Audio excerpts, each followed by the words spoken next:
Bonjour, bienvenue sur Comment fait-on, heureux de vous retrouver pour une nouvelle recette. Aujourd'hui nous allons faire ensemble un dessert façon forêt noire express. Vous allez voir, c'est simple et c'est délicieux. Dans un premier temps, j'ai mis à égoutter mes petites griottes, mes cerises. Si vous avez des cerises, ça marchera. Le mieux pour rester dans le thème, c'est les griottes. Et j'ai rajouté un tout petit peu de sucre dans le sirop que j'ai récupéré, vous savez, qui est avec les cerises quand on ouvre le bocal. Et donc je le fais réduire de façon à avoir un sirop un petit peu plus épais et qui aura un petit peu plus de goût. Vous devez également au préalable faire un 4 quarts au chocolat ou un gâteau au chocolat. Moi il me reste un morceau, c'est pour ça que je vais faire quelque chose d'express. Comme j'avais des cerises, j'ai un petit peu de crème pour faire de la crème chantilly. Et puis j'ai ce morceau de gâteau qui commence à être un petit peu rassis. Donc je vais faire quelque chose de sympa. Donc ça vous devez le faire évidemment à l'avance, mais ça pourrait très bien être un 4 quarts du commerce ou un gâteau au chocolat du commerce. Le mieux soit qu'il soit au chocolat pour encore une fois rester dans le thème de la forêt noire, puisque la forêt noire c'est une génoise au chocolat. Donc génoise, crème chantilly et puis griotte et puis un petit peu de chocolat par dessus. Voilà, la forêt noire c'est assez simple à faire en règle générale. Donc voilà, comme vous pouvez le voir, je vais laisser mon sirop réduire pendant 10-15 minutes à partir du moment où ça commence à bouillir. J'ai mis ma cuve au congélateur pour faire ma crème chantilly. Il faut que et la cuve et la crème soient bien froides si vous voulez qu'elles montent parfaitement. Alors, dans la version courte de la vidéo, vous ne verrez pas cette étape, je le mettrai en lien puisque j'ai fait de nombreuses fois la crème chantilly, mais pour la version longue, je vais la mettre. J'ai donc mis 20 centilitres de crème liquide entière, une cuillère à café de vanille en poudre et 40 g de sucre glace. Et puis, je vais mélanger tout ça. Alors, au début, vous voyez, j'y vais tranquillement, de façon à ce que le sucre se mélange bien. Et puis, plus ça va, plus j'augmente.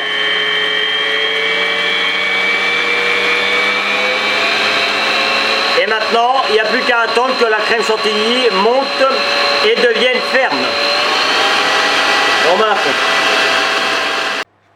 Voilà, à peine 5 minutes et vous avez une crème fouettée, enfin une crème chantilly sur le coup, qui tient parfaitement au fouet, donc on va pouvoir la dresser comme on veut. Alors, juste pour info, il vous faut vraiment de la crème liquide au minimum à 30% de matière grasse. Hein. C'est la matière grasse qui permet à la crème chantilly de monter. Si vous prenez une crème liquide à 15% ou les crèmes liquides légères ou semi-légères, qui sont souvent à 10 ou 15%, voire même moins, alors je ne parle même pas des crèmes légères à 0% de matière grasse parce que là vous pouvez toujours fouetter pendant toute la nuit, ça ne montera jamais. Hein. Donc c'est vraiment important, n'oubliez pas, il faut minimum 30% de matière grasse. Maintenant que la crème chantilly est faite, on peut passer au montage du gâteau. Alors pour cela j'ai besoin de mon couteau-scie, hop, désolé j'étais parti un petit peu. Un couteau-scie pour découper des tranches pas trop épaisse, vous voyez, un petit centimètre c'est bien, même pas, hein. Il faut qu'on puisse l'imbiber bien comme il faut. Alors là ça reste du 4 quarts, c'est un 4 quarts un petit peu particulier parce que quand moi je fais des gâteaux pour moi, je mets un petit peu moins de beurre et un petit peu moins de sucre, donc du coup on a une structure qui est un petit peu différente, mais c'est très très bon. Donc voilà, j'ai sorti. Je vais mettre ça moi dans une petite verrine comme ça. Alors, vous allez sûrement reconnaître pour les amateurs le pot de yaourt. Je ne dirai pas la marque mais c'est super, vous les nettoyez et puis ça peut servir pour faire ce genre de dessert. Là il y a environ, avec tout ce que j'aime, je peux en faire environ 4. Mais je vais également vous en faire un petit en forme de gâteau pour histoire de vous montrer qu'on peut faire à peu près ce que l'on veut et que ça peut ressembler à une forêt noire classique. Donc hop, je vais découper dans la partie la plus tendre, je vais découper avec un emporte-pièce qui s'adapte évidemment. Alors moi j'ai pris un verre, hein, comme quoi on s'adapte à ce qu'on a. Et vous voyez, hop, je vais venir le mettre au fond. Et je vais prendre mon sirop. Vous savez, le fameux sirop que j'ai fait réduire en tout début de recette. Alors moi j'ai pas mis d'alcool au niveau du sirop, mais on pourrait mettre un petit peu de Grand Marnier, pourquoi pas.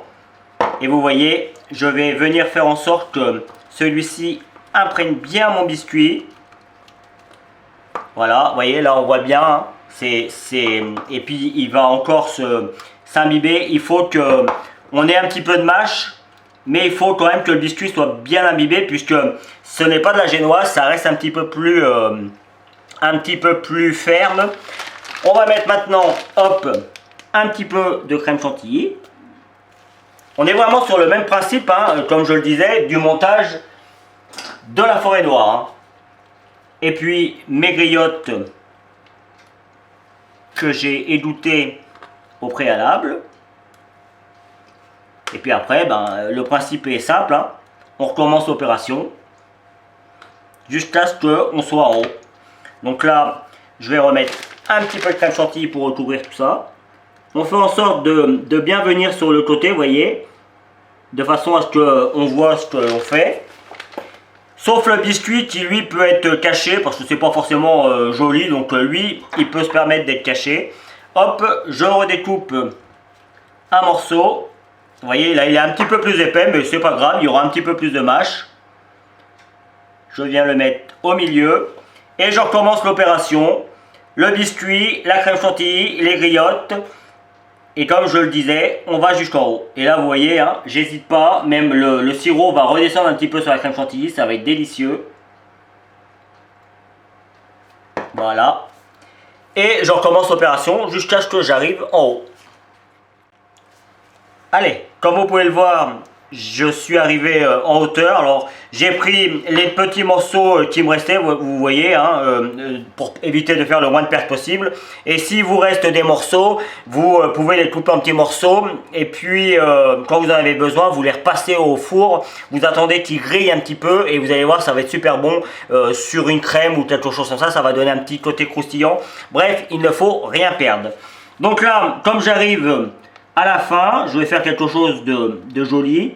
Donc dans un premier temps, je viens mettre de façon à ce qu'on ait quelque chose de bien droit. Et puis vous voyez, là c'est la petite touche très gourmande. Évidemment, je viens reprendre du chocolat puisque sur une forêt noire, il y a des morceaux de chocolat sur le dessus. Donc, et honnêtement, moi j'en ai pas mis, mais rien ne vous empêche d'en mettre à l'intérieur, hein, du chocolat. Et normalement c'est du chocolat noir, mais moi je préfère le chocolat au lait, donc je mets du chocolat au lait. Voilà. Vous avez vu? En quelques minutes, on a fait un dessert. Je vais rajouter une petite cerise pour que ce soit joli. Voilà. On a fait un dessert et franchement ça coûte pas cher et c'est super bon. Donc encore une fois, les griottes coûtent un petit peu plus cher que les cerises classiques, mais vous pouvez prendre des cerises classiques. La seule petite chose, c'est que les cerises sont plus grosses et il faudra sûrement les découper un petit peu pour avoir quelque chose d'un petit peu plus fin. C'est vraiment la seule différence. Mais voilà, c'est vraiment l'exemple très typique d'un dessert facile à faire, avec des restes et qui est vraiment très très bon. Et je vous conseille de le faire le matin pour le soir ou le soir pour le lendemain midi, de façon à ce que l'ensemble prenne bien, que tous les jus avec le biscuit se mélangent bien. Si vous le faites le soir pour le lendemain midi, je vous conseille de mettre un fixateur. Vous allez voir dans le commerce, vous allez l'acheter, c'est des petits sachets que vous mettez en même temps que le sucre glace et la vanille si vous en mettez. Et ça va permettre à la crème chantilly de bien se tenir pendant un long moment. Donc voilà. Je fais mon petit gâteau comme je vous l'ai dit. Et puis je vous retrouve pour la fin de la vidéo. Voilà, la vidéo va se terminer sur cette petite image. Comme vous pouvez le voir, juste en arrière-plan, j'ai fait le petit gâteau façon forêt noire que j'ai découpé, histoire de vous montrer les différentes touches. Mais enfin, c'est pas très compliqué à imaginer. Donc j'espère que cette nouvelle recette vous plaira. Moi j'ai pris comme toujours beaucoup de plaisir à la réaliser. Vous allez voir apparaître tous les liens dont vous avez besoin pour aller sur mes réseaux sociaux. N'hésitez pas. Et puis si vous continuez encore un petit peu plus longtemps, vous allez avoir évidemment le lien qui va vous permettre de vous abonner à ma chaîne YouTube, celui qui va vous amener sur mon site www.commentfaiton.com où vous retrouverez l'ensemble de mes recettes. Et puis je vous donne deux autres recettes tout aussi simples à faire que celle-ci. Je vous donnerai d'ailleurs peut-être la recette de la vraie forêt noire pour ceux qui veulent la faire. Voilà, à bientôt sur Comment fait-on. Merci pour votre fidélité. Salut! Vous pouvez vous abonner maintenant à ma chaîne YouTube, c'est ici. N'oubliez pas la petite cloche pour les notifications. Vous avez également le lien qui va vous amener sur mon site www.commentfaiton.com où vous retrouverez l'ensemble de mes recettes. Et je vous donne deux autres recettes ici qui vous seront très utiles. À bientôt sur Comment fait-on.